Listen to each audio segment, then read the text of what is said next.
Hello friends, எல்லாரும் எப்படி இருக்கிறீங்க? இது உங்கள் மணிமொழியின் கதை களஞ்சியம். உங்களோட ஹெட்ஃபோன்ஸை மாட்டிக்கோங்க. உங்கள் கண்களை மூடி இந்த கதையில் வர கதாபாத்திரங்களை கற்பனை பண்ணிக்கோங்க. உங்களுக்கு ஒரு நல்ல கதை படிக்கிற அனுபவத்தை நான் கொடுக்க ட்ரை பண்ணுறேன். இது வரைக்கும் நம்ம சேனலை நீங்கள் சப்ஸ்கிரைப் பண்ணலைன்னா சப்ஸ்கிரைப் பண்ணிக்கோங்க. பிடிச்சிருந்தா லைக்கும் தட்டிடுங்க. இப்போ வாங்க கதைக்குள்ளே போகலாம். சாண்டில்யனின் கடல் புறா, பாகம் 2, அத்தியாயம் 31. நிதி பெட்டியா சதி பெட்டியா? அக்ஷயமுனை கடற்கரையில் அன்றைய காலை நீராட்டத்தை அடுத்து ஏற்பட்ட நிகழ்ச்சிகளையும் அந்த நிகழ்ச்சிகளின் விளைவாக உருவெடுத்துள்ள புது நிலையையும் அந்த புது நிலையை சமாளிக்க தான் வகுத்துள்ள திட்டத்தையும் தன் உபத்தலைவர்களுக்கு விளக்கிச் சொன்ன இளைய பல்லவன் தன் சம்பந்தப்பட்ட வரையில் ஆபத்து தலைக்கு மேல் போய்விட்டதை எண்ணி, தலைக்கு மேல் ஓடிய வெள்ளம் சான் போனால் என்ன முழம் போனால் என்ன என்று உள்ளூர் நகைத்து கொண்டான். ஆனாலும் தனது உபத்தலைவர்களின் மனப்போக்கை பூரணமாக அறிந்து கொள்ள அவர்கள் மீது மீண்டும் ஒரு முறை தன் கண்களை ஓடவிட்டான். மரக்கலத்தின் அந்த அறையில் கூடியிருந்த உபத்தலைவர்களின் முகங்களில் அச்சம் லாவலேசமும் இல்லை என்றாலும் கவலை மட்டும் அதிகமாக பரவி கிடந்ததை கவனித்த இளைய பல்லவன் அவர்களை நோக்கி, திட்டத்தில் உங்களில் யாருக்காவது ஆக்ஷேபனை இருந்தால் சொல்லலாம், வேறு சிறந்த திட்டம் இருந்தாலும் சொல்லலாம், அதையும் அலசி பார்த்து ஒரு முடிவுக்கு வருவோம் என்று கூறினான். உபத்தலைவர்களின் முகங்களில் கவலை மேலும் அதிகமாக விரிந்ததை ஒழிய உதடுகளிலிருந்து சொற்கள் ஏதும் உதிராததால் சில வினாடிகளுக்கு அந்த அறையில் மௌனமே நிலவியது. தனது பெரும் கைகளால் தலைமயிரை அடிக்கடி துளாவி விட்டு கொண்டு தீவிர யோசனையிலிருந்த அமீர் மட்டும் இறுதியில் படைத்தலைவனுக்கு பதில் சொல்ல துவங்கி, இல்லை, வேறு வழியே இல்லை, நீங்கள் சொன்ன திட்டம் ஒன்றுதான் பயனளிக்கக்கூடியது, ஆனால் அதில் ஓரிடம்தான் பலவீனம் உள்ளது என்றான். எந்த இடம் அமீர் என்று வினவினான் படைத்தலைவன். நீங்கள் பலவர்மன் மாளிகையிலேயே தங்க உத்தேசித்திருப்பது என்று சுட்டிக்காட்டினான் அமீர். அதில் என்ன பலவீனம் இருக்கிறது என்று மீண்டும் கேட்டான் படைத்தலைவன். நீங்கள் எப்பொழுதும் பலவர்மனின் நேர்கண்பார்வையில் இருப்பீர்கள் என்று அமீர் சொன்னான், குரலில் கவலைப்பாய. ஆமாம், இருப்பேன் என்றான் படைத்தலைவன் அமீரின் முகத்தை உற்று நோக்கி. அவசியமானால் எந்த வினாடியிலும் உங்களை பலவர்மன் தீர்த்து கட்டிவிட முடியும். உறக்கத்தில் கழுத்தை அறுத்தாலும் கேட்பதற்கு ஆள் இருக்காது என்றான் அமீர். மருமகனை அளிப்பதால் பலவர்மனுக்கு என்ன லாபம்? மருமகனாவதற்கு முன்பே அளிப்பதால் லாபம் இருக்கும் அல்லவா? ஆம் ஆம், இருக்கும். தலைவரான உங்களை தீர்த்து கட்டிவிட்டால் நகருக்குள் காவல் புரியும் என்னையும் இந்த மரக்கலத்தின் மாலுமிகள் 50 பேரையும் ஒழித்து விடுவது பலவர்மனுக்கு மிகவும் எளிதல்லவா? ஆம், எளிதுதான் என்று ஒப்புக்கொண்ட இளைய பல்லவன் சில வினாடிகள் ஆழ்ந்த யோசனையில் இறங்கினான். பிறகு சொன்னான், அமீர், ஒரு முக்கிய விஷயத்தை மறந்துவிட்டு பேசுகிறாய். நாம் அனைவரையும் காரணமின்றி அளித்தால் அஹூதாவின் சீற்றத்துக்கு இலக்காக வேண்டியிருக்கும் என்ற அச்சம் பலவர்மனுக்கு இருக்கிறது என்று. இதற்கும் அசையாமலேயே அமீர் கூறினான், இருந்தது என்று சொல்லுங்கள் என்று. இளைய பல்லவன் தன் கூறிய விழிகளை அமீர் மீது திருப்பினான். அவன் கண்களில் பலமான கேள்வி தொக்கி நின்றதை கவனித்த அமீர் தன் கருத்தை விளக்கினான். அந்த பயம் பலவர்மனுக்கும் கொள்ளையருக்கும் இன்று காலை வரையில் இருந்தது. இப்பொழுது இருக்க காரணமில்லை என்று நீங்கள் தானே சொன்னீர்கள் என்று கேட்டான் தன் பெருவிழிகளை படைத்தலைவன் மீது நாட்டி. உண்மைதான் அமீர். அஹூதாவிடமுள்ள அச்சம் என்னும் கவசம் உடைந்து விட்டதற்கு மஞ்சள் அழகிக்கும் எனக்கும் உள்ள உறவை பற்றி வீண் பொருளை கிளப்பி கொள்ளையரையும் சாட்சிக்கு அழைத்திருப்பது காரணம். ஆனால் நான் மஞ்சள் அழகியை மனம் செய்து கொள்ள முடிவு செய்து விட்டதால் நிலைமை மீண்டும் பழைய ஸ்திதிக்கு வரவில்லையா? மஞ்சள் அழகியை முறைப்படி திருமணம் செய்து கொள்ள சம்மதித்ததன்றி அக்ஷயமுனையையும் பூர்வகுடிகளிலிருந்து காப்பாற்ற ஒப்புக்கொண்ட தனது உபத்தலைவனை கொன்றால் அஹூதாவின் கரம் கண்டிப்பாய் பழிவாங்கும் என்பது பலவர்மனுக்கு விளங்காதா என்று வினவினான் படைத்தலைவன். விளங்கும் படைத்தலைவரே, ஆனால் பழைய நிலை மீண்டும் ஏற்பட முதலில் மஞ்சள் அழகியை நீங்கள் திருமணம் செய்து கொள்ள வேண்டும். ஆம், அப்படி திருமணமாகும் முன்பே நீங்கள் கொல்லப்பட்டால் அஹூதா பழி வாங்குவார். மாட்டார். ஏன்? நீங்கள் மஞ்சள் அழகியை கெடுத்துவிட்டதாக பலவர்மன் பறைசாற்றுவான். அகூதாவிடம் உள்ள பயத்தால் கொள்ளையர் அவன் சொல்வதற்கு தலையாட்டுவார்கள். மஞ்சள் அழகியை நீங்கள் மணமுடிக்க ஒப்புக்கொண்டது வெளியில் வராமலேயே போனாலும் போகும். இதனால் பலவர்மனுக்கு என்ன லாபம்? முதலில் அகூதாவிடமிருந்து பாதுகாப்பு. பெண்ணை கெடுத்தவனுக்காக அகூதா பழிவாங்க முற்பட மாட்டார். இரண்டாவதாக பூர்வ குடிகளிலிருந்து பாதுகாப்பு. அவர்கள் தலைவன் ஒருவனை கொன்றதற்கு பலவர்மன் பழிவாங்கிவிட்டதால் அவர்களையும் திருப்தி செய்தவனாகிறான். மூன்றாவதாக ஸ்ரீவிஜய மன்னரிடமிருந்து பாராட்டு கிடைக்கும். நிலத்திலும் கடலிலும் அரசாங்கத்தின் பெரும் துணையாயிருக்கும் பூர்வக்குடிகளை தன்னிடமிருந்து மாறுபட செய்த தமிழனை தொலைத்து நாட்டின் கடற்காவலரை திருப்தி செய்ததற்காக மன்னரின் நம்பிக்கை பலவர்மனிடம் அதிகப்படும் என்று அமீர் தன் கருத்தை தெளிவாக விளக்கிச் சொன்னான். அமீர் கூறியதில் மிகுந்த பொருள் இருந்ததை புரிந்து கொண்ட இளைய பல்லவன் தன் ஆசனத்தில் நன்றாக சாய்ந்து கொண்டு தீவிர யோசனையில் இறங்கினான். பலவர்மனுக்கு மஞ்சள் அழகியிடம் பூர்ணமான அன்பிருந்ததை இளைய பல்லவன் சந்தேகமற புரிந்து கொண்டிருந்தான். அந்த அன்பின் காரணமாக அவள் மனதுக்கு துயரத்தை தரும் நடவடிக்கையில் பலவர்மன் இறங்க மாட்டான் என்ற அஸ்திவாரத்திலேயே தன் திட்டத்தை வகுத்திருந்தான் படைத்தலைவன். அந்த அன்பு ஒருவேளை உண்மையாகிவிட்டால், அந்த அன்பை விட சுயநலம் பெரிதாயிருந்தால் அமீர் சொன்ன வழியை கையாளலாம் பலவர்மன். திருமணமாகும் முன்பே என்னை கொலை செய்துவிட்டு திருமணம் செய்து கொள்வதாக நான் கூறியது வெறும் ஏமாற்று வித்தை என்று பறைசாற்றலாம். அதற்கு கொள்ளையரும் ஒப்புக்கொள்வார்கள். நான் அழிந்துவிட்டால் அகூதாவிடமுள்ள பயத்தால் பலவர்மன் சொல்லும் எதையும் கொள்ளையர் ஒப்புக்கொள்வார்களா என்று எண்ணி பார்த்த படைத்தலைவன், அமீர் சொல்வதிலும் அர்த்தம் இருக்கிறது என்று தனக்குள் சொல்லிக் கொண்டான். இருப்பினும் தாங்கள் இருந்த நிலையில் வேறெந்த திட்டமும் பயனளிக்காது என்பதை புரிந்து கொண்டதால் கடைசியில் ஒரு முடிவுக்கு வந்து மீண்டும் தன் உபத்தலைவர்களை நோக்கி, அமீர் சொல்வதில் உண்மை இருக்கிறது. ஆனால் நான் சொன்ன திட்டத்தை தவிர வேறு திட்டம் எனக்கு தோன்றவில்லை. அக்ஷயமுனை நமது வசமாக வேண்டுமானால் துணிவுடன் அதை கையில் எடுத்துக்கொள்வதுதான் விவேகம். என் திட்டத்தின் முதல் படியை இந்த பகலிலேயே துவங்கி விடுகிறேன். இன்றே நான் அக்ஷயமுனையை பாதுகாக்கும் பொறுப்பை ஏற்கிறேன். ஏற்றதும் இங்குள்ள கொள்ளையருக்கு கண்டியத்தேவரையும் கோட்டைக்குள்ளிருக்கும் படைக்கு அமீரையும் பொக்கிஷத்துக்கு சேந்தனையும் பொறுப்பாளிகளாக நியமித்து விடுகிறேன். இப்படி கடற்கரையும் கோட்டையும் பொக்கிஷமும் நம் வசமானால் பலவர்மனும் நமது வசமானது போலத்தான். அப்பொழுது முதல் திட்டப்படி நமது மாலுமிகள் கொள்ளையர் உதவி கொண்டு நமது மரக்கலத்தை செப்பனிடட்டும். அமீர் கோட்டையின் வாயில்களை காக்கட்டும். அந்த காவலுக்கு வேண்டிய பணத்தை சேந்தன் அள்ளிவிடட்டும் என்றான். இதெல்லாம் நடக்க பலவர்மன் அனுமதிக்க வேண்டுமே என்று வினவினான் கண்டியத்தேவன். அனுமதிக்கும் அவசியத்தை நான் ஏற்படுத்துகிறேன் என்று உறுதியுடன் கூறிய இளைய பல்லவன் ஒரு முடிவுக்கு வந்து திடீரென ஆசனத்திலிருந்து எழுந்தான். எழுந்து மரக்கலத்தின் சாளரத்துக்கு சென்று தூரத்தே தெரிந்த அக்ஷயமுனை கோட்டையை சிறிது நேரம் உற்று நோக்கினான். பிறகு அமீரை தன் அருகில் வரும்படி சைகை செய்து, அமீர், கோட்டையை நன்றாக கவனி என்று கோட்டையை சுட்டி காட்டினான். அமீர் தன் பெருவிழிகளால் கோட்டையை நன்றாக ஆராய்ந்துவிட்டு, மொத்தம் வாயில்கள் 3 இருக்கின்றன என்று கூறிவிட்டு படைத்தலைவனை உற்று நோக்கினான். இளைய பல்லவன் அவனை திரும்பி பார்க்காமலேயே, இதோ பார் அமீர், நான் சொன்ன திட்டம் நினைப்பில் இருக்கிறதல்லவா என்று கேட்டான். அதற்குள்ளா மறந்து விடுவேன் என்றான் அமீர். மறதிக்காக சொல்லவில்லை, கோட்டையை நன்றாக உற்றுப்பார். நம் நாட்டு கோட்டைகளுக்கு வாயில்கள் எத்தனை உண்டு? 4.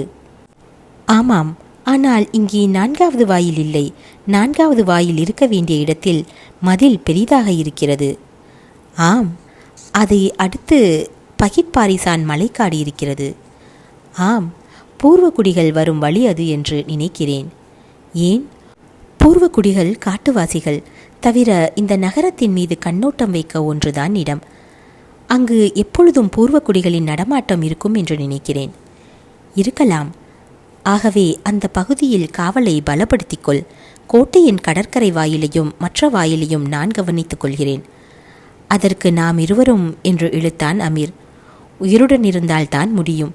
நீ அங்கு காவல் புரியும் போது உன்னையும் உன்னுடன் இருப்பவரையும் வில்வலன் வீரர்கள் கொன்றாலும் கொள்ளலாம். மாளிகையில் இருக்கும்போது நான் இறந்தாலும் இறக்கலாம்.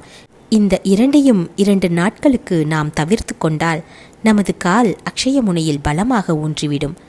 பிறகு பலவர்மனோ பூர்வக்குடிகளோ யாரும் நம்மை அசைக்க முடியாது. ஆகவே 2 நாள் எச்சரிக்கை தேவை. தவிர இந்த 2 நாளும் அக்ஷயமுனை கோட்டை மக்களை நமது பக்கத்தில் இழுக்கவும் ஏற்பாடு செய்ய வேண்டும். அதற்கும் வழி இருக்கிறது என்றான் படைத்தலைவன். என்ன வழி என்று கேட்டான் அமீர்.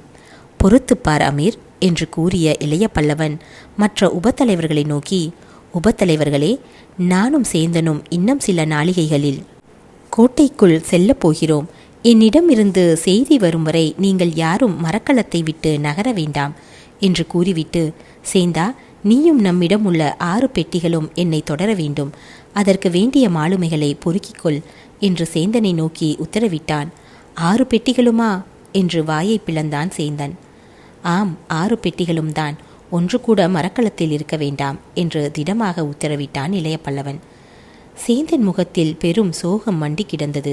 பரிதாபம் மிக்க விழிகளை அவன் அமீர் மீது திருப்பினான். அமீரின் முகத்தில் எந்தவித உணர்ச்சியும் இல்லாதிருக்கவே மீண்டும் இளைய பல்லவன் மீது கண்களை திருப்பிய கூலவாணிகன் சேந்தன், சென்ற 1 வருட காலத்தில் நாம் சேமித்த அத்தனை செல்வமும் அந்த 6 பெட்டிகளில் இருக்கின்றன என்று சுட்டி காட்டினான். தெரியும் எனக்கு என்றான் இளைய பல்லவன். அத்தனையும் கோட்டைக்குள் சென்றால் திரும்பி வருமா? வந்தாலும் வரலாம், வராவிட்டாலும் இல்லை. அப்படி சொத்து முழுவதையும் பறிகொடுப்பது விவேகமா? அதைவிட பெரிய சொத்து ஆபத்தில் இருக்கிறது. இதைவிட பெரிய சொத்தா? ஆமாம். அப்படி என்ன சொத்தோ அது? உயிர் என்னும் சொத்து என்று கூறிய இளைய பல்லவன், உயிர் இருந்தால் இதைவிட அதிகம் சம்பாதிக்கலாம். உயிர் போய்விட்டால் இவை இங்கிருந்துதான் என்ன பயன் என்று கேட்டான். உயிரை விட செல்வத்தை அதிகமாக ஆயுள் முழுவதும் மதித்து வந்த கூலவாணிகனுக்கு அத்தனை பொக்கிஷத்தையும் கோட்டைக்கு மாற்ற இஷ்டமில்லை என்றாலும் வேறு வழியின்றி படைத்தலைவன் சொற்படி நடக்க தீர்மானித்தான். அத்துடன் மந்திராலோசனையும் முடிவுற்றது என்பதை குறிப்பிட தலையை அசைத்த இளைய பல்லவன் அறையை விட்டு தளத்துக்கு சென்று மீண்டும் நீண்ட நேரம் கோட்டையை கவனித்தான். கோட்டையின் காவல் வழக்கத்துக்கு அதிகமாக பலமாயிருந்தது. கோட்டை மதில்கள் மீது முதல் நாளை விட அதிக வீரர்கள் நடமாடியதை கவனித்த இளைய பல்லவன் மிகுந்த திருப்தியுடன் தலையை அசைத்து கொண்டான். காவல் நேற்றைய காலையை விட இன்று காலை பலமாக இருக்கிறது. காரணம் என்னிடம் உள்ள பயம்தான். பயம் இருக்கிற இடத்தில் பலவீனமும் இருக்கிறது. அந்த பலவீனத்தை நான் பயன்படுத்தி கொள்ள வேண்டும் என்று தனக்குள் சொல்லிக்கொண்ட இளைய பல்லவன் மீண்டும் தன் அறைக்கு சென்று கோட்டைக்கு செல்ல ஆயுத்தமானான். அடுத்த 4-5 நாளிகைகளுக்குள் இளைய பல்லவன் கூலவாணிகனுடன் 6 பெரும் மரப்பெட்டிகளுடனும் அவற்றை தூக்க முடியாமல் தூக்கிய 10-15 மாலுமிகளுடன் படகொன்றில் இறங்கி கரையை நோக்கிச் சென்றான். படகு கரையை அடைந்ததும் தான் இறங்கி பெட்டிகளை கீழே இறக்கச் சொன்ன இளைய பல்லவன் மாலுமிகளை பெட்டிகளை தூக்கி வரச் சொல்லி கூலவாணிகன் பின்தொடர கோட்டையை நோக்கி நடந்தான். நாளிகைகள் ஓடிவிட்டதால் கதிரவன் கொடுமை அதிகமாகி பெரும் உஷ்ணக்காற்று கடற்கரையில் வீசிக்கொண்டிருந்தது. அந்த உஷ்ணக்காற்றையும் தகிக்கும் மணலையும் லட்சியம் செய்யாத கொள்ளையர் ஆங்காங்கு கும்பல் கூடி இளைய பல்லவனையும் அந்த பெரும் மரப்பெட்டிகளையும் வியப்புடன் கவனித்து கொண்டிருந்தார்கள். அந்த பெரும் பெட்டிகளையும் அதன் பலமான இரும்பு தாள்களையும் பார்த்ததும் பெட்டிகளில் இருப்பது என்னவென்பதை புரிந்து கொண்ட கொள்ளையர் இளைய பல்லவனின் செய்கைக்கு காரணம் தெரியாமல் விழித்தனர். கப்பலில் இருந்த அத்தனை செல்வத்தையும் இளைய பல்லவன் கோட்டை மாளிகைக்கு கொண்டு செல்கிறான் என்பதை உணர்ந்து கொண்ட கொள்ளையர் பல்லவர்மனின் கையில் சிக்கும் அந்த பெட்டிகள் மீண்டும் இளைய பல்லவனின் மரக்கலத்துக்கு திரும்புமா என்பதை உணர்ந்து, இத்தனை செல்வத்தையும் ஏன் பறிகொடுக்கிறான் இவன் என்று எண்ணி பரிதாபத்துடன் படைத்தலைவனையும் பெட்டிகளையும் பார்த்தார்கள். பெட்டிகளுக்குள் அடைப்பட்டிருந்த செல்வம் அவர்களுடைய எண்ணத்தில் பெரும் புரட்சியை விளைவித்தது. முதல் நாள் நிகழ்ச்சிகளையும் கடற்கரை சாலை சம்பவங்களையும் அவர்கள் அடியோடு மறந்தார்கள். பதக்குகளை மறந்தார்கள், பயத்தையும் மறந்தார்கள். பெட்டிகளில் அடங்கிய பெரும் பொருள் பேராசை பிடித்த கொள்ளையர் மனதில் வேறெந்த உணர்ச்சியும் இல்லாது விரட்டிவிடவே பெரும் கூச்சலுடன் அவர்கள் அந்த பெட்டிகளை தொடர்ந்து சென்றார்கள். தன்னையும் பெட்டிகளையும் கொள்ளையர் தொடர்ந்து வருவதை கவனித்தும் கவனிக்காதவன் போலவே வெகு வேகமாக நடந்து சென்ற படைத்தலைவன் கோட்டைக்குள் நுழைந்து பலவர்மன் மாளிகையின் முன்புறத்தை அடைந்தான். மாளிகையை அவன் அடையும் முன்பே அவனை தொடர்ந்து வந்த கூட்டம் அளவுக்கு மீறி பெருகிவிட்டது. கூட வந்த கொள்ளையருடன் அக்ஷயமுனை நகரவாசிகளும் கூடிக்கொண்டிருந்ததால் இளைய பல்லவனை தொடர்ந்து பெரும் புரட்சி கூட்டம் வருவதை போலிருந்ததை மாளிகை சாளரத்தின் மூலம் கவனித்த பலவர்மன் ஓரளவு சினத்துக்கும் பயத்துக்கும் குழப்பத்துக்கும் உள்ளானான்.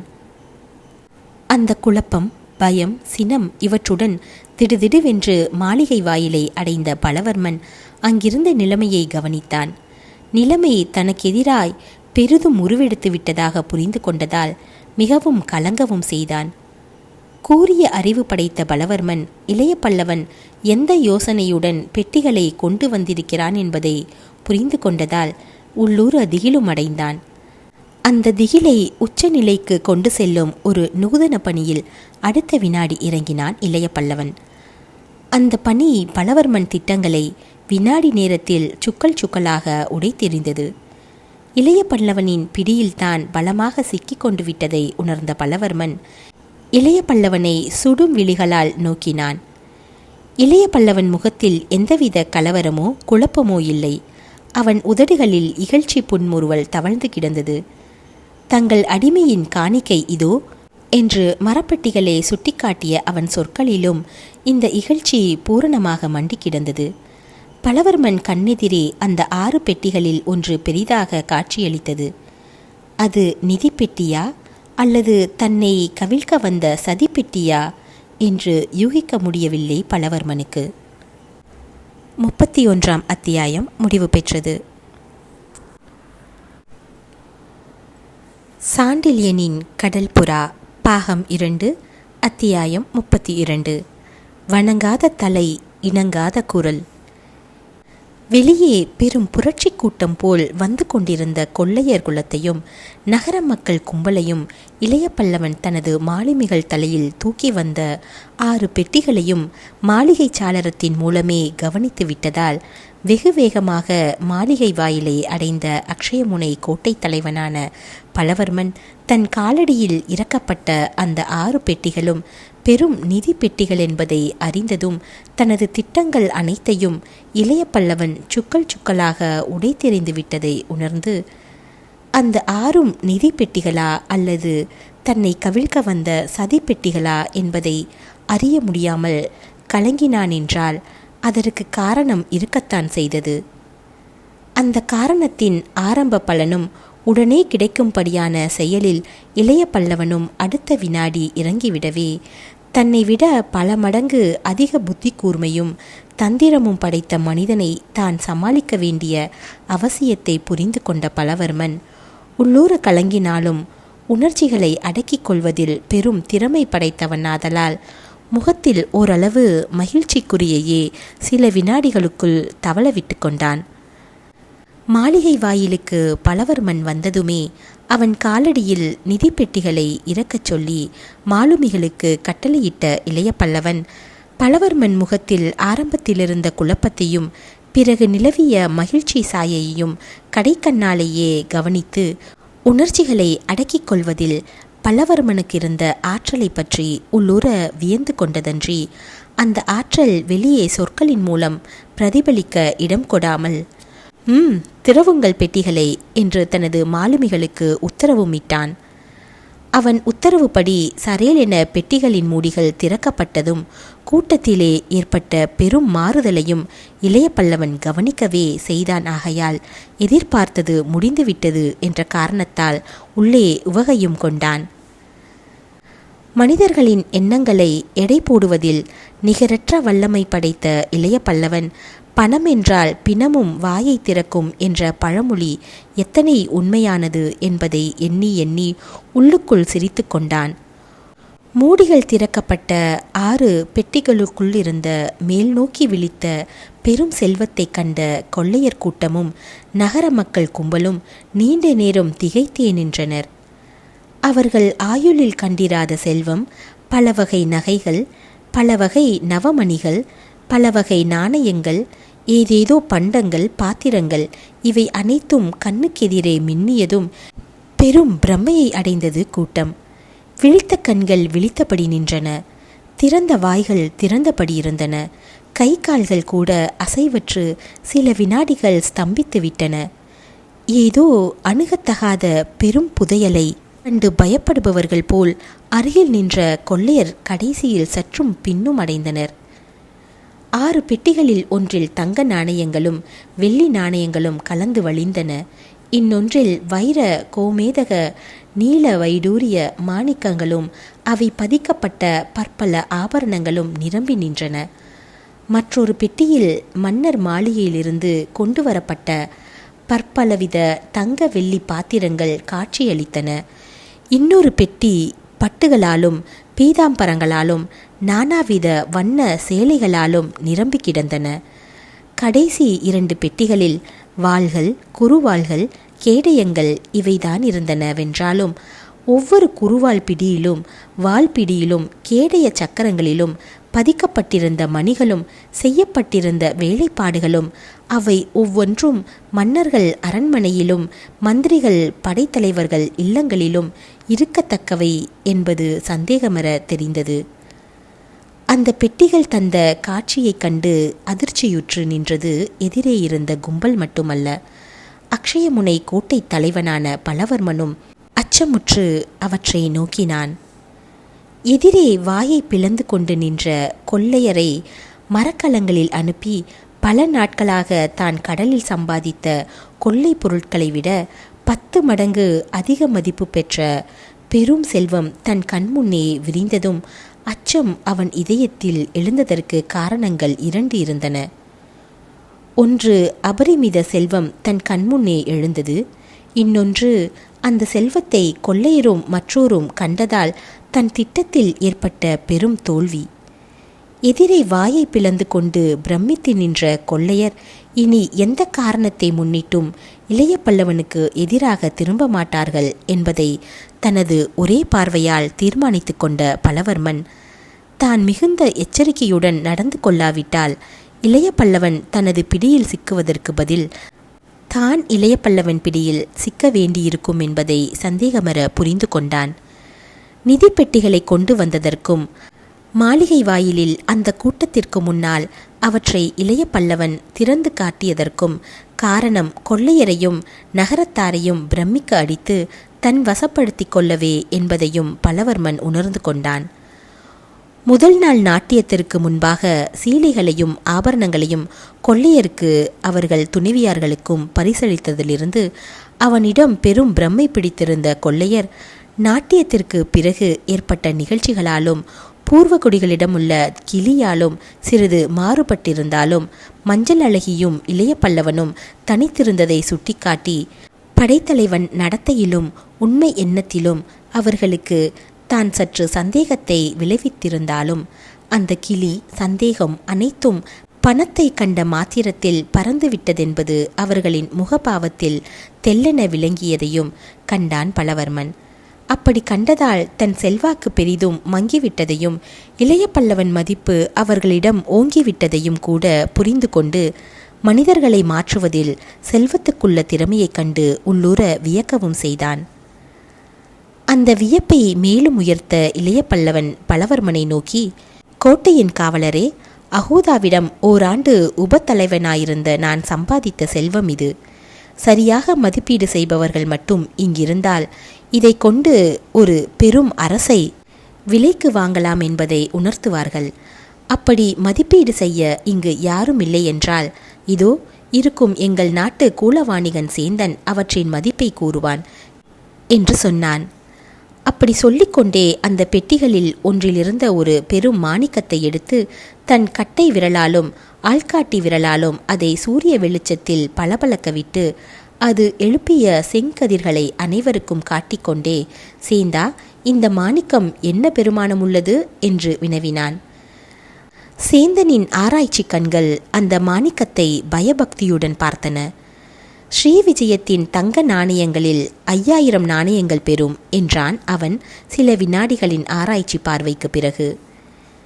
இளைய பல்லவன் ஏதோ வித்தை காட்டுபவன் போல் அந்த கல்லை நாற்புறமும் காட்டிக்கொண்டு கொள்ளையரை நோக்கி, இதை போல் சுமார் 1000 கற்கள் இந்த பெட்டிகளில் இருக்கின்றன, தவிர ஏராளமான நகைகள் இருக்கின்றன என்று கூறிவிட்டு மிக அலட்சியமாக அந்த மாணிக்கத்தை பெட்டியில் விட்டெறிந்தான். பிறகு மற்றொரு பெட்டியை சுட்டிக்காட்டி, இதிலுள்ள தங்க பாத்திரங்களை ஸ்ரீவிஜய நகரத்தின் கடைத்தெருவில் வெளிநாட்டவருக்கு விலை கூறினால் கிடைக்கும் பணத்தை கொண்டு அக்ஷயமுனை கோட்டையை காக்க இப்பொழுது இருப்பது போல் 2 மடங்கு படையை திரட்டலாம். ஆனால் அது என் உத்தேசமல்ல என்று மேலும் ஏதோ இருக்கிறதென்பதை யூகத்துக்கு விட்டு பேச்சை பாதியில் நிறுத்தினான். அதுவரை கூட்டத்தை பற்றி நின்ற பிரம்மை மெல்ல மெல்ல விலகியது. அவ்வளவு பெரும் செல்வத்தை இளைய பல்லவன் என்ன செய்ய உத்தேசிக்கிறான் என்பதில் எண்ணம் போகவே கூட்டத்தில் இருந்தவர்கள் கசமுசவென்று ஏதோ பேசத் துவங்கினார்கள். குளத்தில் சிறு கல் வீசப்பட்டதும் மெல்ல துவங்கும் ஓர் அலை பல அலைகளை கிளப்பி விடுவது போல் சலசலப்பு அதிகமாக கூட்டத்தில் ஏற்பட தொடங்கியதன்றி சில வினாடிகளில் கேள்விகளும் சற்று பலமாகவே எழுந்தன. இத்தனை நகைகளும் பொன் நாணயங்களையும் என்ன செய்வதாக உத்தேசம் என்று கேட்டான் கொள்ளையரில் மிக உயரமாக நின்ற யவனன் ஒருவன்.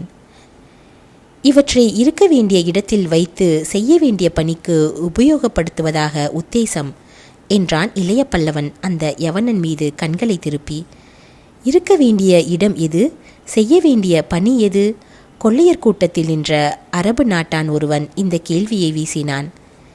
இருக்க வேண்டிய இடம் கோட்டை தலைவனின் மாளிகையில் உள்ள பொக்கிஷ அறை, செய்ய வேண்டிய பணி இந்த கோட்டையில் உள்ள மக்களை காப்பது என்று இளைய பல்லவன் கூறினான் அந்த அரபியனை பார்த்து. செய்ய வேண்டிய பணி இந்த கோட்டை மக்களை பாதுகாப்பதானால் படை திரட்ட வேண்டும், அதைத்தான் நீங்கள் செய்ய உத்தேசிக்கவில்லையே என்று சந்தேகம் கிளப்பினான் சீனன் ஒருவன். ஆம் ஆம், பின் என்ன செய்ய உத்தேசம் என்று பல குரல்கள் கிளம்பின. இளைய பல்லவன் அவர்களை சுற்றி தன் கண்களை ஓடவிட்டான். படை எதற்காக திரட்ட வேண்டும்? இந்த கோட்டையில் எத்தனை காவல் வீரர்கள் இருக்கிறார்கள் என்று வினவினான் குரலில் ஏதோ புது அர்த்தம் தொனிக்கும் முறையில். 2000 பேர்தான் இருக்கிறார்கள் என்றான் நகர மக்கள் கூட்டத்திலிருந்து முன்னணிக்கு வந்த ஒருவன். அவனை கூர்ந்து நோக்கிய இளைய பல்லவன், நகர மக்களாகிய உங்கள் தொகை எவ்வளவு என்று வினவினான். அதிகமில்லை, சுமார் 1000 குடும்பங்கள் தான் உண்டு என்றான் அந்த குடிமகன். அவற்றில் சுமார் 500 பேர் போருக்கு தேரமாட்டார்கள்? தேறுவார்கள். ஆனால் என்ன ஆனால்? போர் பயிற்சி இல்லை அவர்களுக்கு. இதை கேட்டதும் இளைய பல்லவன் ஆச்சரியம் ததும்பும் விழிகளை பலவர்மன் மீது திருப்பி, இது உண்மையா கோட்டை தலைவரே என்று வினவினான். எதற்காக அந்த கேள்வியை இளைய பல்லவன் அத்தனை பேர் முன்னிலையில் தன்னை கேட்கிறான் என்பதை புரிந்து கொண்டதால் உள்ளூர கோபத்தால் கொந்தளித்த பலவர்மன் உணர்ச்சிகளை வெளிக்கு காட்டாமலேயே ஆம் என்பதற்கு அறிகுறியாக தலையை மட்டும் அசைத்தான். இளைய பல்லவன் முகத்தில் ஆச்சரிய ரேகை பலமாக படர்ந்தது. என்ன விந்தை இது! ஸ்ரீவிஜய தலைநகரத்திலிருந்து வெகு தூரத்தில் இருக்கிறது இந்த கோட்டை. பின்னால் உள்ள காட்டை தாண்டி நெடுதூரம் சென்றால்தான் நாகரிகத்தையும் பெரும் நகரங்களையும் கண்ணால் பார்க்கலாம். இங்கோ சதா பூர்வக்குடிகளை பற்றி பயமும் இருக்கிறது. இத்தனை இருக்கையில் நகர மக்களை போர் பயிற்சியின்றி எப்படி வைத்திருக்கிறீர்கள் என்று வியப்பு பெரிதும் குரலில் மண்ட பலவர்மனை நோக்கி வினவிய இளைய பல்லவன் மீண்டும் கூட்டத்தை நோக்கி திருப்பி, ஆட்களின் தொகையால் மட்டும் ஒரு நகரம் பாதுகாக்கப்படுவதில்லை. அவர்கள் துணிவு, எச்சரிக்கை இவற்றாலேயே காக்கப்படுகிறது. இந்த கோட்டையின் 2000 வீரர்களையும் நீங்கள் கூறும் 500 பெருமக்களையும் திரட்டி சரியான போர் முறைகளையும் பாதுகாப்பு முறைகளையும் சொல்லிக் கொடுத்தால் இந்த கோட்டையை பெரும் சைனியர்களிடமிருந்தும் பாதுகாக்கலாம். உள்ளே 2500 பேர், வெளியே கடற்கரையில் குடிசை போட்டு தங்கியுள்ள இந்த 1000 கொள்ளையர் அனைவரையும் ஒன்று கூட்டினால் பதகுகளாகட்டும் சூளுக்களாகட்டும் என்ன செய்ய முடியும்? இங்கு தேவை ஆள் பலமல்ல, ஆள் பலம் இருக்கிறது. சரியான ஆயுதங்கள் தேவை, பயிற்சி தேவை, பயிற்சி பெற்றவர்களை நடத்த படைத்தலைவன் தேவை, துணிவு தேவை, எதையும் சாதிக்க பணம் தேவை. அது இதோ இருக்கிறது என்று மீண்டும் பெட்டிகளை சுட்டி காட்டினான். மீண்டும் கூட்டத்தில் பெரும் சலசலப்பு ஏற்பட்டது. எல்லோரும் ஏக காலத்தில் பேச முற்பட்டதால் ஓரளவு குழப்பமும் ஏற்பட்டது. அந்த குழப்பத்தின் ஒலிகளுக்கு மேல் எழுந்தது இளைய பல்லவன் குரல். சொல்வதை அமைதியுடன் கேளுங்கள். இந்த அக்ஷயமுனைக்கு காரணத்துடன் வந்தேன். இந்த கோட்டையின் பலத்தை பற்றியும் பல்லவர்மனின் திறமையை பற்றியும் நான் ஏற்கனவே கேள்விப்பட்டிருக்கிறேன்.